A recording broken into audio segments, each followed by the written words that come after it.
So I am in a marriage, my second marriage.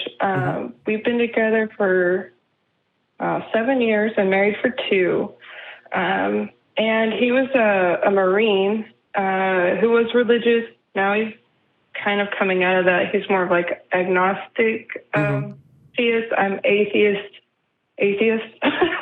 And it's like he has really, really progressive views in so many ways, but then when it comes to our sex life, it's very, I call them backwards views, but I know that's not very polite. I don't know how else to say it, but he was kinky and very sexual when he was in the Marines. But then when he got married with me, it's all of that went out the window. We have like once a week sex. I have a huge high sex drive, and this is a lot of issues in our marriage. And we go to we go to marriage counseling, but the problem there is it's a free marriage counseling at the VA, and he's a Mormon, so the sex issues don't seem to be getting met there either. And I don't know. I just thought maybe I'd call and see if you guys had any insight on anything like that. Like, it seems like we're compatible in every other way. Yeah. Well, it seems like a situation where Nikki's looking to kind of renegotiate the terms of her sex life because the way it's currently working with the type and the quantity and the I guess monogamous aspect of all of this is not fitting right. Yep. So how do you have that conversation? Right. So there's a lot of layers to this. So I think first I'll address that there's a concept created by a podcast called Multi-Amory, and it's an acronym called RADAR. And it's a method to check in with your partner, because I'm guessing, like you said, the first time you check in with your partner is when you're divorcing. Right. They have this really cool, and it's nothing like super novel. It's just the concept of maybe you should talk to your partner and see how things are going. But have you tried communicating? Yeah, but there's like a literal agenda, and it was based on Agile Scrum, and so it's really nerdy and it's funny. But I think that would be like a really good step to at least have that conversation and talk about these different areas in your life where maybe you're not satisfied or things aren't going exactly the way that you want, and being able to express that need and have that conversation, and then like spend some time negotiating, talking about it. And that is just a structure for the conversation. I just learned about this at Minnesota Polycon just 2 weeks ago, this radar thing, and definitely look it up online. But so that's the structure of it. But then the part about communicating, that is where I'm still looking for more resources about how do you do that? How do you tell someone they're not kinky enough for you and they're not meeting your sex drive without them spiraling on fire, being hostile, internalizing that, shaming themselves. Yeah, a lot of defensiveness, a lot of things get in the way. Right, and how do you be assertive and express your needs in a relationship that you have no interest in ending, but you feel like if you bring this thing up, it might just explode. So the communication style, I mean, that's a loud door. Oh, sorry. Sorry about that. That's totally okay. We'll just use it as a metaphor for something. So you close that door. Stepping into your new custom fit life. Yeah. A la carte. I mean, I don't want to just keep on saying the same thing over and over again, but for me, it comes down to autonomy. In order to have a really productive conversation with someone, I think you need to base it in the belief that they have a choice. Like if you have this conversation with your spouse or your partner, and they're like, "You gross, whips are nasty, don't want to do it," and you're like, okay. Like they've asserted their autonomy, they've asserted who they are, and it's disappointing and it hurts. And so if they're not open to negotiation, they're not open to just like, well, just spank me once. Like, I mean, like you can talk about like ways to meet in the middle that will be enough for now and see if we can move forward from there. If they're not willing to meet in the middle or to negotiate, then it really comes back to you. It comes back to you and how do you want to deal with this? Because I think the automatic response is going to be to want to put all your shit on them, because in our culture here, relationships, we look at these relationships as something that's supposed to fulfill us, that's supposed to meet all of our needs. And so when we move on in life and we get through the new relationship energy and we get into the doldrums of the day-to-day, those needs aren't being met anymore on a lot of different levels. And when we come to that, again, like caller, you're aware. You're seeing this, and I love that you're aware of it and you're talking about it. So if you're aware of it, then you need to figure out what you're going to do, if you're going to have a dialogue about that, and how you're going to deal with how they respond, because they get to decide how they're going to respond. And so I think acknowledging their autonomy and acknowledging that you have a right. You have a right to ask for what you want to. You don't have the right to demand it. You have the right to ask, though, and they have the right to decline. And then between the two of you, you have the collaborative right to discuss how this might impact your relationship without any shame. Because I will even say that it is okay. It is okay that he's not into kink. It's okay that he doesn't want to have sex for more than once a week, Like, that is what's going on with him. And it's okay that you want what you want, too. So it's just a matter of, like, can you meet in the middle? Can you negotiate? Is he open to you exploring things with other partners? Like, where can you go? Just get super fucking creative. Just think of anything and everything that you could do. I'm supposed to look this way. Sorry, I haven't been looking at you, Nikki. It strikes me, in terms of practical advice for Nikki, that this might be a conversation that's much easier to have in a sort of piecemeal way. Yeah. Rather than coming and saying, hey, I want to have 3 times as much sex as we're having currently. I want to have it be kinky 10 times more often than it is. And going through all that list of demands, just starting off with hey, how would you feel about tying me up tonight? Or something along those lines, as a way of, like, maybe working towards something that's more fulfilling. Does a conversation like that work? Is that how you would go about something like this? Yeah, it can involve small steps. And I think something that helps to make it easier is to not bombard them, not grabbing them in the hallway being like, I really need you to spank me more. And I called these secular sexuality people, and they said that you said you're going to do it. They said you have to. You really need to spank me more. Prescription. But yeah, so I think it can make your partner feel less defensive and more emotionally prepared for the conversation if you say, hey, sweetie lumpkins, I would love to touch base with you and just talk about how our relationship is going, like how you're feeling. Are all of our needs being met? Like, I just love you, and I want to make sure that we're still happy and healthy. And so then you Google Radar from Multi-Amory. You take a look at the form that they have there to help you kind of talk about the different assets of a relationship to initiate that dialogue. And you set that time apart. You hire a babysitter. You get out of the house, because being in the house can carry so much, like there's so much emotion in that home that you live in, that you're having this engagement with all the time. Get out of the house, go to a cafe or whatever, somewhere that makes you both feel safe and comfortable, that you can have this conversation. And so having that dedicated time can really help, and I think also agreeing on the tone of the conversation, just agreeing on what the goal is. Is the goal to attack each other and tell each other you're not meeting my needs? Or is the goal to continue to make each other happy if it's at all possible, and making that something that you're collaborating towards instead of expecting from him or her or they to them to they have to meet you there. So it helps to think of it collaboratively and to have a time set aside for it, so that they can prepare for it, I think. Yeah. Also, there's something to be said for positive reinforcement as well. For example, I know you mentioned that he was kinkier back when he was in the military. So either referencing something that you guys used to do in a very fond way. I remember when we did that. That was so fun. Or maybe if he does something one time while you're having sex and you like it, you go, oh, that was really good. I really liked it when you did this. Mm-hmm. So like baby steps in that direction as well.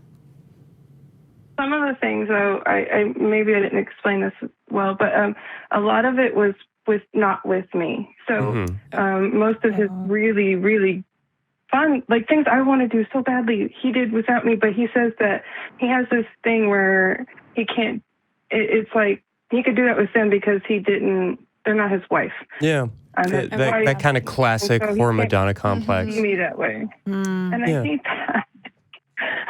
That's something that a lot of people feel, especially men in our current culture. And I think that just by having regular conversations and taking small steps, I like what Maria was saying about having a dedicated time to really initiate these conversations. But I also think it's important to go into that with a relatively short list of demands, not only for the sake of not making him feel bombarded, but also so that you don't feel as if he's just rejecting everything whole cloth. Because if you go in with the expectation that you're going to dramatically change your sex life, that's going to create a dichotomy of him saying either yes or no. Whereas if you go in with just some smaller, hey, I'd like to do this, yes or no. I'd like to also maybe do this, yes or no. Then you're getting something much closer to the middle, something much closer to a compromise that's going to actually meet your needs. And something I've noticed in my relationship is, this is I'm not projecting my understanding on your relationship, but what I think I'm hearing is that this is a phenomenon, and there's even a book about it. Was it called Sex Before Dawn? That kind of addresses the phenomenon of having been in a relationship, typically a monogamous relationship for so long that the sexual part of it just kind of peters out. I don't know if that's how yours progressed necessarily or not. But that can be a complication. I think you mean Mating in Captivity. Oh, is that what it is? Yeah. Okay. Sex at Dawn is Christopher Ryan's book about evolutionary psych, and we're actually going to be talking about that with some exciting guests coming up. But yeah, Mating in Captivity, Esther Perel's work is actually a really great tome on these kinds of ideas. Yeah, and so there you go. So that could be something to read. And also, I'm relating to you, not in the specific detail, but in the sense that you get into a relationship so many years and you realize that things aren't going the way you want in a particular area. How the fuck do you bring that up, especially sexuality? Because that can get so ingrained in our culture. On average, we're not talking. We're not talking to our partners about how it feels in the moment, how it feels, like talking beforehand, talking afterwards. There's not a lot of communication in sex.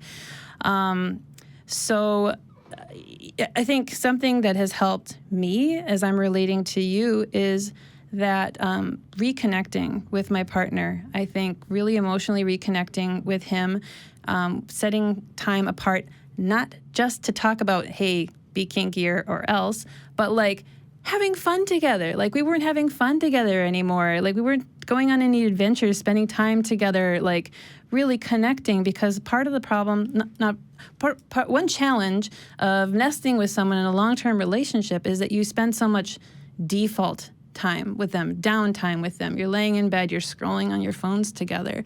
That can make it that less intentional, less intentionally chosen. Right. Time. And here you are telling yourself, oh yeah, we spent all this time together scrolling or whatever. And so I don't mean to project on you. I don't know if you guys are connecting or not, but I do know that for me, it has really helped to reestablish my connection with my partner in a lot of different ways by making our connection more intentional. Going on. We actually have, sorry. Yeah, go ahead. I was just saying we actually have a trip to Reno coming up, just me and him, not the kids, which is our first one since we've been married, actually, on our own. We didn't even get a honeymoon. So yeah, it sounds like a great opportunity. I don't know if it's a plane, train, or automobile, but that seems like a great opportunity to be having these conversations that are, I guess I would encourage you to be curious, rather than going in with a demand or an expectation of, I want this, and I think you want that, but maybe I can force you to want what I want. Going in with just sort of a curiosity and being like, hey, I really wonder what it would be like to listen to a erotic podcast on the drive. I really wonder what it would be like to meet at a hotel bar as if we were strangers, or whatever particular kink or interest comes. Yeah, I mean, maybe that's not what you want in the least bit, but just having sort of a casual curiosity instead of living and dying with each of these facets of your relationship, knowing that a no today could become a maybe tomorrow or a yes in the future, and just knowing that whatever is said, that it's going to pass, it's going to change, and that's okay. Just sort of embracing the maybe of it all. So I hope that gives you a place to start. Yeah, go right ahead. I had one last question. I'm sorry. It sounds like you're trying to get me off. No. But it's the last question is, so a lot of this stuff we got together. Like we were together when he was in the military. He was stationed in the Marines for 13 years and did 6 tours. Through a lot of that, he was in 2 helicopter crashes, a bombing, like a lot of trauma. Yeah, and it wasn't specifically sexual trauma, but trauma nonetheless. And I've seen a lot of studies that say like trauma has an effect on a lot of different areas, not just what people would think. And depression and PTSD have issues on your sex drive. Absolutely. Curious if you know of any resources maybe that we could look into on that, like, because I think that's a big part of his hang up too, is, or at least the sex drive is the fact. Like, I think if you had a higher sex drive, a lot of these things might happen more naturally, but I don't know how to, like, he's actually mentioned, like, he was fine with asking for the little blue pill to help the sex drive and things like that, but I think if you don't address the actual issues, it doesn't help. So I didn't know if maybe you guys knew of any resources with trauma and, sex or anything like that. Well, I don't know about Christy, as you are an actual, educated professional.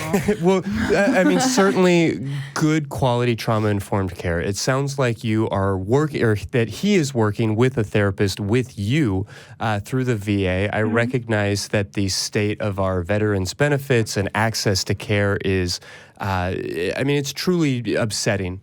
The way that we limit and the way that we don't provide for folks like your husband, who, 13 years of service, and I don't imagine that he has maybe the access that he should.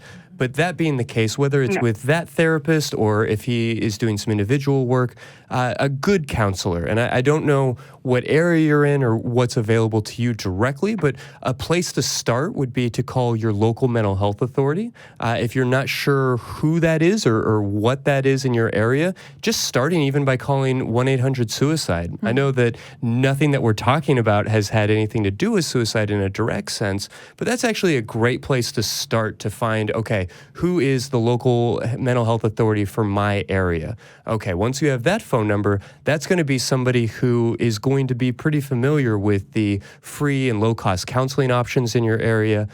Certainly, insurance providers can help offer a list like that as well. If you're able to pay out of pocket, there are resources like Psychology Today and the Secular Therapy Project. So all of those are good places to start. Really, I would have to, hear a little bit more from him about how he's feeling and what he's wanting.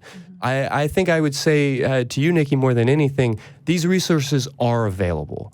They are hard to get. They can be expensive. They can be inconvenient. They can be frustrating. And that feeling of frustration that I am only assuming he's having is warranted, because it is frustrating.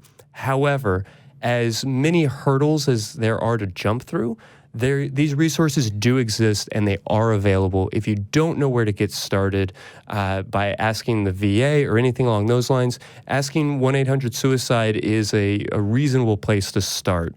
And from there, other things like Psychology Today and, of course, the Secular Therapy Project can help point you in the right direction or help point him in the right direction. I suppose I should also mention ASECT, the American Association of Sexuality Educators, Counselors, and Therapists. They have a website, asec.org, that can help point you towards sex-positive and trauma-informed therapists in your area. Oh, that sounds good. I like that one. I'll have to check into that. That sounds cool. Yeah, well, glad to hear it. And I'll make sure to throw links to all of that in the notes from this episode. So all of that will be handy for you, for him, and for anybody else who's listening. Oh, perfect. Thank you so much. Absolutely. Thanks, Thank you so Nikki. much for Thank you. giving us a call tonight.